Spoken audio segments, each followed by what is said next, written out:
ما به ورود خوشبو جان نه خسته جالی خوشبو سندره برات جان چرا نه 1000 دفعه با اجازه همه جان برای کی گفتی جان برای درشنا جانم میگم برای شما میگم شما هم بیادرم هستین و همه تان برادرم هستین کلا مشکل نیست چرا جان گفتن مشکل نیست تو گفتم خب اما من در افغانستان بسیار میترسم کسی در جان بگویم یا اینا میفهمم بعد جان گفتنم کدام تفسیر جان گفتن کسی نمیفهمه نه شما گفتین مرا ترساندین خوشبو جان ای که شما میره تو جوراش تو شده این بعد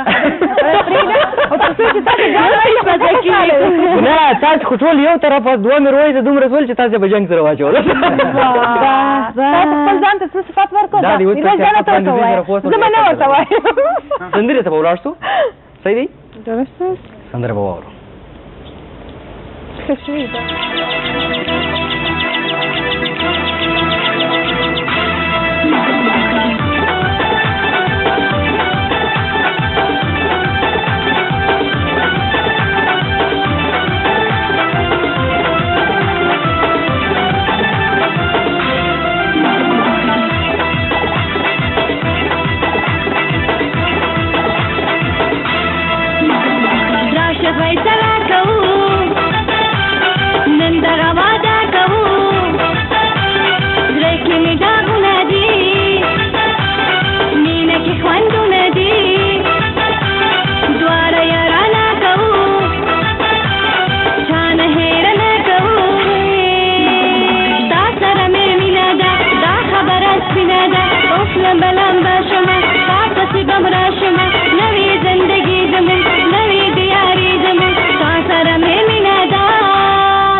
بمرا شما نوی زندگی زمون نوی دیاری زمون تا سر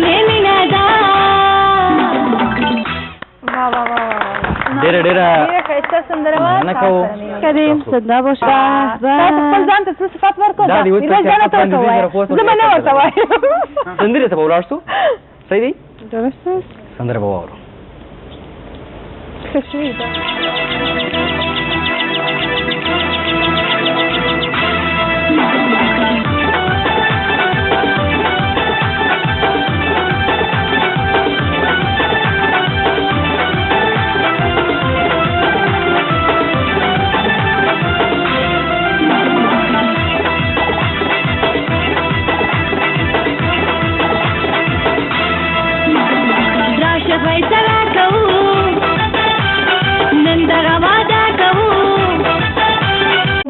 خوشبو جان است خیسته جالی.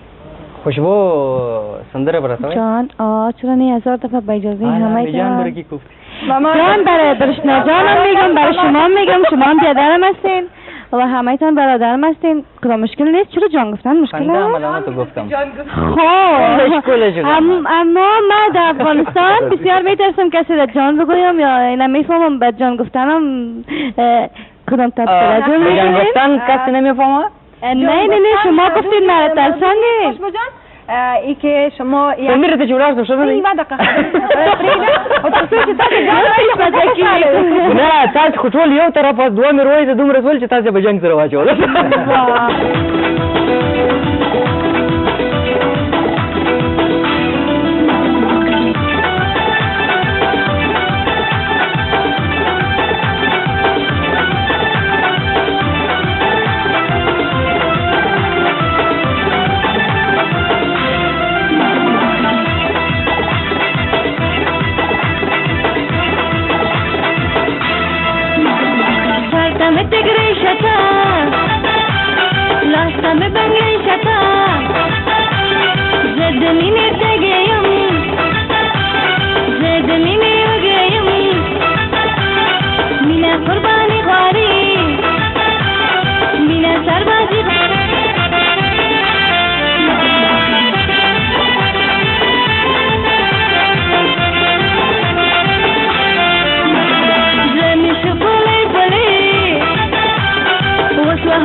لمبه